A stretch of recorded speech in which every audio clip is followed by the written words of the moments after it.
네, 오늘 느헤미야 말씀 통하여서 나는 어떤 사람인가 라는 제목의 말씀 함께 나누도록 하겠습니다. 우리 옆에 계신 분 인사할까요? 샬롬 반갑습니다. 참 잘 오셨습니다. 네, 코로나 상황 속에서도 바쁜 일상 속에서도 이렇게 건강한 모습으로 함께 뵈주셔서 좋습니다. 그리고 이 시간에도 온라인으로 함께 예배하고 있는 우리 귀한 성도님들 또 우리 귀한 신의 형제분들 환영하고 진심으로 축복합니다. 오늘도 주님의 말씀 가운데 주님의 은혜가 놀라운 은총이 있기를 소망합니다. 날씨가 많이 따뜻해졌습니다. 그렇지요? 네. 봄 기온이 완연한 날인 것 같고요. 오늘 특별히 너무 귀한 이 봄비가 촉촉하게 내려서 너무 좋고 생명이 약동하고 또한 우리가 계속 기도하지만 정말 울진과 강릉의 산불도 오늘 다 정말 완벽하게 이렇게 진화되기를 소망하고 기도해 봅니다. 봄이 되면 저희들이 이제 옷차림이 많이 이제 간소화되죠. 두꺼운 외투를 벗어놓고 이제 조금 덜 두꺼운 옷으로 갈아입는 것 같습니다. 우리 마음들도 여전히 우리 일상 가운데 코로나라는 질병, 또 이 산불, 또 세상에서 들려오는 전쟁의 소식들, 또 뭐 정권은 이제 새로 선거가 끝나서 새로운 대통령 이제 당선인이 또 있고 새롭게 또 열심히 해 나가야겠지만 또 갈라진 이 백성들의 국민들의 마음을 또 통합해야 될 것이고 여러 가지 일들이 이제 산적해 있죠. 부대 안에도 마찬가지고요. 우리 교회와 가정에도 그렇습니다. 여러 가지로 산적한 많은 문제들이 있지만 그럼에도 불구하고 봄이 찾아온다는 것은 우리에게 그래도 설레임을 줍니다. 뭔가 생명이 겨우내 움츠었다가 다시 피어나는 것처럼 우리들의 마음도 겨우내 움츠었던 마음들이 이렇게 피어나죠. 뭔가 좀 새로운 그런 희망을 다시 한번 보게 되고 또 그런 마음을 갖게 됩니다. 좋은 계절입니다. 그래서 코로나 때문에 많이 돌아다니지 못하지만 그래도 뭔가 꽃이 피어나고 뭔가 이렇게 아름다운 곳을 좀 바라보고 싶고 또 떠나고 싶기도 하고 이런 마음들이 생겨지기도 합니다. 그런데 우리가 이렇게 좋은 날이 찾아올 것 같다는 소망을 갖고 있지만 여전히 모진 겨울 같은 상황 가운데 놓여 있는 많은 우리의 이웃들이 있습니다. 또 세상에 함께하고 있는 그런 하나님의 자녀들이 있습니다. 해소되지 않고 해결되지 않는 그런 지속적인 어려움 가운데 있는 많은 이들이 있습니다. 그래서 하나님께서는 그런 이들을 위해서 우리 하나님의 백성들을 부르십니다. 주님께서는 말씀하십니다. 우리에게도 여전히 이런 질문하십니다. 누가복음 10장 36절에 이렇게 질문하셨죠. 내 생각에는 이 세 사람 중에 누가 강도받는 자의 이웃이 되겠느냐? 이 사마리아인의 비유를 드시면서 하신 이야기죠. 그렇게 고통받는 사람이 있었을 때에 어떤 사람들은 그저 기도하며 지나가기도 하고 어떤 사람들은 내가 희생당할까 봐 나 또한 고통받을까 봐 도망쳐 가기도 하고 그런데 사마리아인이라 불렀던 인정하지도 않았고 무시했던 그 사람이 그 고난받은 강도받는 자의 이웃이 되어주는 모습 보면서 누가 저 강도받는 자의 이웃이 될 것인가 우리에게도 묻습니다. 누군가 그렇게 쓰러져 있는데 누가 그렇게 고난받고 어려움 가운데 있는데 여전히 추운 겨울을 살고 있는데 누가 가서 따뜻한 외투를 벗어줄 것인가 누가 그의 손을 잡아줄 것인가 우리가 세상의 모든 고통에 다 반응할 수 없습니다. 수많은 이들이 고통받고 있고 수많은 어려움들이 끊임없이 도처에 발생합니다. 서로 도와달라고 살려달라고 외치고 있어요. 근데 그 속에서 우리는 다 반응할 수 절대 없습니다. 하지만 그렇다고 해서 그건 내 일 아니니까 누군가 하겠지. 또 나만 크게 상관없지만 너 내가 할 수도 없고 실은 그런 마음이 드는 게 당연하지만 그렇다고 해서 우리가 아무 일도 안 하고 있을 수는 없는 거죠. 혹시나 특별히 우리 마음 가운데 유난히 내 마음을 아프게 하는 일이 있다면 유난히 그 일들이 내 마음에 쓰인다면 혹시나 하나님께서 우리를 그 자리로 부르고 계신 것이 아닐까 내가 그 일을 위해서 기도하게 나를 부르고 계신 것이 아닐까 그 일을 위해서 내가 내 마음을 모아서 더 기도하게 하고 내가 물질을 통해서 후원하고 돕게 하시고 또 내가 손발을 걷어붙이고 돕게 하시고 하는 하나님의 부르심이 아닐까 생각해 봅니다. 교회 안에도 마찬가지죠. 누군가가 우리 모두를 위해서 함께 기도해야겠지만 저 성도님의 아픔이 저 가족분의 어떤 일들이 내 마음을 유난히 더 아프게 하고 쓰리게 하고 내가 저 일을 기도해야겠다. 내가 가서 마음을 한번 들어줘야겠다. 내가 도울 수 있는 일이 무엇인가 한번 고민해 봐야겠다. 이런 마음이 들게 한다면 하나님 주시는 마음이고 우리를 이웃으로 부르시는 하나님의 요청이시라 생각합니다. 사도 바울은요 이렇게 고백했어요. 로마서 8장에서 그는 아주 행복해합니다. 나는 그리스도의 사랑 안에 있습니다. 그래서 난 너무나 행복하고 난 너무 기쁘고 나는 항상 기쁘고 행복합니다. 누구도 그리스도의 사랑 안에 있는 나를 끊을 수 없습니다. 나는 그리스도의 사랑 가운데 있기 때문에 나를 죽이려 하는 사람도 있고 나를 비방하는 사람도 있고 나를 그렇게 몰아세우지만 나는 주님의 사랑 가운데 있기에 누구도 나를 끊어낼 수 없습니다. 나의 기쁨과 감사를 뺏을 자 없습니다. 그렇게 고백하죠. 근데 바로 이어서 8장에 그렇게 마무리 고백했는데 이어지는 말씀에는 그런데 내가 정말 큰 고민이 있다. 정말 큰 아픔이 있다. 내가 그 사랑 누구도 끊을 수 없는 그리스도의 사랑 가운데 있는 내가 하물며 내가 그 사랑 가운데서 쫓겨난다 할지라도, 내가 그 사랑에서 멀어지고 끊어진다 할지라도 내가 간절히 소망하는 바가 있다면, 내 사랑하는 내 민족, 로마서 9장 말씀 잠깐 볼까요? 3절 보시면 한번 한번 띄워줄까? 네, 나의 형제 곧 고륙의 친척을 위하여 내 자신이 저주를 받아 그리스도에게서 끊어질지라도 원하는 바. 1절에선 내 민족이 여전히 주님을 알지 못해서, 예수님을 하나님의 아들로 인정하지 못해서, 그분의 십자가 사건과 부활을 정말 믿지 못해서, 그리고 그리스도인들을 정말 그렇게 죽이려고 하는 그런 사람들의 모습을 보면서, 저들이 하나님을 깨닫지 못하는 것, 그래서 정말 죽음으로 갈 수밖에 없는 그 상황을 보면서, 하나님, 이것만 돌이킬 수 있다면 내가 설사 하나님의 그 사랑 가운데서 끊어진다 할지라도, 내가 구원받지 못한다 할지라도, 내가 영생의 단계에 들어가지 못한다 할지라도 그 일이 이루어지면 좋겠습니다 라고까지 이야기합니다. 사도 바울이 왜 그렇게 고백했을까요? 나는 주님의 사랑에서 누구도 나를 끊을 수 없습니다 라고 고백했던 그 사도 바울이 그 아픔당하는, 고통받는, 죽음으로 나아가는, 잘못된 길로 강하고 있는 사람들의 모습을 보면서 그렇게 안타까워했다는 거죠. 우리는 누군가를 위해서 저 사람의 아픔과 고통과 또 하나님에게서 멀어지는 그 모습을 보면서 얼마나 내가 아파하고 내가 얼마나 희생을 감수하고 각오하고 있는가. 우리 나라 사랑에 대한 이야기하면서 느헤미야 이야기를 했었어요. 오늘 말씀도 느헤미야 이야기인데요. 이제 그렇게 나라의 아픔을 위해서 기도했던 느헤미야가 이제 일하기 시작합니다. 페르시아의 수상궁에서 고급 관리로서 호의호식하며 살 수 있었던 느헤미야가 이젠 큰 슬픔을 느끼게 됐죠. 무슨 일입니까? 고국에 다녀온 형제를 통해서, 사람들을 통해서 예루살렘의 형편을 듣게 된 겁니다. 처음 들었어요. 나는 예루살렘에 가본 적도 없고 그곳에 태어나지도 않았고 나는 아주 후대의 사람이죠. 그곳은 이미 망했고, 그런데 그곳에 대한 이야기를 처음 듣게 된 겁니다. 이 땅에 잡혀오지 않고 남아있던 백성들, 그들이 얼마나 고통스럽게 살고 있는지, 얼마나 사람들에게 업신여김을 당하고 있는지, 불에 탄 성문, 무너져버린 성벽 이야기를 듣고 매일매일 침략당하고 고난받는다는 그 백성들의 소식을 듣자 너무나 가슴이 아팠습니다. 그래서 슬픔에 잠겨서 금식하고 하나님 앞에 엎드려 참회와 중보의 기도를 합니다. 언약을 지키신 하나님, 우리 민족이 언약을 지키지 못해서 그렇게 고난받고 어려움 당하고 있군요. 모세를 통해 주셨던 율법과 율례를 규례를 어겼던 우리의 잘못들을 용서해 주십시오.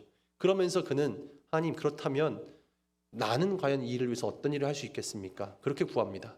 그리고 하나님 주신 마음은 너가 가서 그 일을 해라였습니다. 그래서 그는 고민하고, 실은 왕에게 그런 요청하는 건 어려운 일이었어요. 나 그곳에 총독으로 보내주십시오. 하지만 느헤미야는 왕에게 요청합니다. 왕이시여, 허하신다면 제가 그 예루살렘에 가서 총독으로 가서 그곳에 흩어져 있는, 또 고난받고 있는 민족을 다시 한번 재건하겠습니다. 그 성벽을 쌓고 성전을 쌓고 또 그 백성들이 건강하고 안전하게 살면서 건강한 이 바벨론의 신하로서 역할을 잘 감당할 수 있도록 제가 총독의 역할을 감당하게 도와주십시오. 이런 이야기를 하는 거죠. 그래서 이 왕은 그 느헤미야를 그곳으로 보내줍니다. 그리고 갔더니 거기 있는 사람들은 가관이었습니다. 특히나 관리라고 되어 있는, 그러니까 백성들을 어쨌든 관리자로 세워놓은 사람들이 있었을 거 아니에요.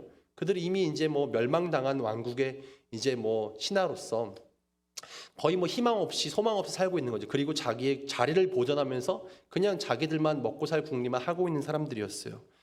실은 그런 사람들을 설득하죠. 우리 성벽 쌓읍시다. 돈도 없고 어려움이 많아요. 돈은 내가 어떻게든 끌어올 테니 함께 합시다. 그런 일들을 벌이는 겁니다, 느헤미야가. 그래서 그가 일으켜 세우려는 것은 성벽이었지만 정말 세우고자 했던 것은 근원적으로는 무기력과 절망감에 사로잡혀 있던, 희망을 잃어버린 백성들에게 희망을 주고 다시 세워질 수 있다라는 희망을 주는 것이었어요. 느헤미야의 비전을 듣고 공감한 사람들이 느헤미야의 사역에 함께 동참하기 시작합니다. 그런데 그가 성벽을 쌓는 그 일을 행할 때 그 일에 반대한 사람이 있었죠. 누구였냐면, 느헤미야의 통솔 가운데 예루살렘 성벽이 재건되고 있다는 소식에 그 주변에 있는 나라들이 긴장하기 시작하고 불편감을 느낍니다. 느헤미야라는 새로운 젊은 총독이 와가지고 일을 열심히 하니까, 지금까지 그 동네에서 큰 힘을 발휘하고 있었던, 특별히 그 예루살렘 북쪽에 있던 사마리아의 지도자였던 산발랏이, 저것 안 되겠는데, 저 완전 우리의 봉이었고 우리의 늘 소나기 아래 있었고 우리에게 늘 조공이나 바쳤던 힘없는 저들이 힘을 갖게 된다면 나에게 피곤함이 생기겠다라는 생각을 한 거죠. 그래서 뭔가 자기들만의 힘으로 이 예루살렘을 공격하자니 그 위에 있는 야닥사스다, 이제 그 큰 대제국과 싸워야 되니까 불편하잖아요. 그러니까 우리가 어떻게 할까? 힘을 모으는 거죠. 그래서 악한 나라, 다시 암몬 사람 도비아라는 지도자 암몬, 그 다음에 이 아라비아 사람 게셈, 이런 사람들을 불러가지고 우리 함께 저 성벽 쌓는 일을 방해하자. 그래서 전면전을 펼치는 것이 아니라 게릴라를 보내가지고 성벽 쌓는 인부들을 자꾸만 괴롭히는 겁니다. 죽이기도 하고 물자를 중간에 강탈해 가기도 하고, 그러니까 성벽 쌓는 일이 계속 지체되는 겁니다. 성벽을 쌓지 못하는 것은 늘 언제든 도적대라든지 적군들이 와서 그 백성들을 죽이거나 물자들을 뺏어갈 수 있는 그런 일이 발생하는 거잖아요. 성벽을 쌓지 못하고 계속 흘러갑니다, 시간이. 그러자 느헤미야는 어떻게 합니까? 느헤미야는 성벽을 쌓는 일만 하는 것이 아니라 중간중간에 군대를 조직해가지고 초소를 세우고 돌아가면서 보초를 세운 거죠. 그래서 돌아가면서 성벽을 쌓는 팀, 그 다음에 이 수비대, 그 일들을 교대로 감당하게 하면서 기습에도 대비하고 성벽도 쌓고 이런 일들을 계속해 나갑니다. 그리고 신앙을 북돋죠. 4장 말씀 보니까 4장 14절에 이렇게 그들에게 이야기합니다. 내가 돌아본 후에 일어나서 귀족들과 민장들과 남은 백성에게 말하기를 너희는 그들을 두려워하지 말고 지극히 크시고 두려우신 줄을 기억하고 너희 형제와 자녀와 아내와 집을 위하여 싸우라. 이제 지도자가 되어서 우리를 두렵게 하는 저들이 있지만 우리 거기에 두려워하지 맙시다. 떨지 맙시다. 우리가 싸워냅시다. 정말 두려울 자는 하나님이시고 우리는 우리의 가족과 형제, 자녀, 아내, 집을 위해서 함께 싸웁시다. 라고 의기를 막 그렇게 사기를 불어놓는 거죠. 어려움이 많을수록 그들은 더욱더 든든해졌고 단단하게 뭉쳤고 결국에는 모든 대적들을 물리쳤습니다. 근데 이렇게 열심히 성벽을 쌓는데 또 다른 어려움이 찾아옵니다. 그 이제 정치적으로 이 아닥사스다 왕이 죽고 나서 이 바벨론에서 계속해서 이제 지원이 와야 성벽을 쌓고 나라를 재건하는데 지원이 끊긴 겁니다. 그러자 이제 이 느헤미야는 우리끼리 좀 돈을 좀 각출합시다. 우리가 좀 서로 허리도 졸라매고 귀족들 관리들도 월급 받지 말고 함께 일해 봅시다. 실은 그렇게 막 이야기를 하는 거죠. 근데 사람들이 먹을 게 없으니까 이제 귀족들에게 돈을 꿉니다. 근데 여전히 귀족들은 고리 대금으로 비싸게 이자를 받고 사람들이 돈을 빌려주고 양식을 빌려주는 거죠. 그래서 느헤미야는 이런 일들을 꾸짖고 백성들에게 정말 무상으로 아니면은 무이자로 그렇게 식량과 돈을 제공할 수 있도록 법률을 개정하고 이런 일들을 계속 느헤미야는 하는 거죠. 나는 총독의 월급 받지 않겠다. 내가 월급 받은 건 다 공사비로. 나는 더 이상 백성들에게 이 돈을 받아서 내가 살지 않겠다. 자신의 것을 다 내어놓은 느헤미야 모습도 보여집니다. 이렇게 지도자가 모습을 보여주자 백성들은 더욱더 힘을 모으고 하나가 되는 거죠. 그렇게 일들이 되어지자 이제 산발랏, 큰일 났네. 성벽이 이제 다 거의 완성되어 갑니다. 이젠 느헤미야를 통해서 이스라엘이 뭔가 좀 세지는 것 같아요. 그러자 안 되겠다. 우리가 성벽을 쌓는 것만 방해해서 되는 것이 아니라 지도자인 느헤미야를 죽여야겠다. 그래서 느헤미야를 암살하고자 합니다.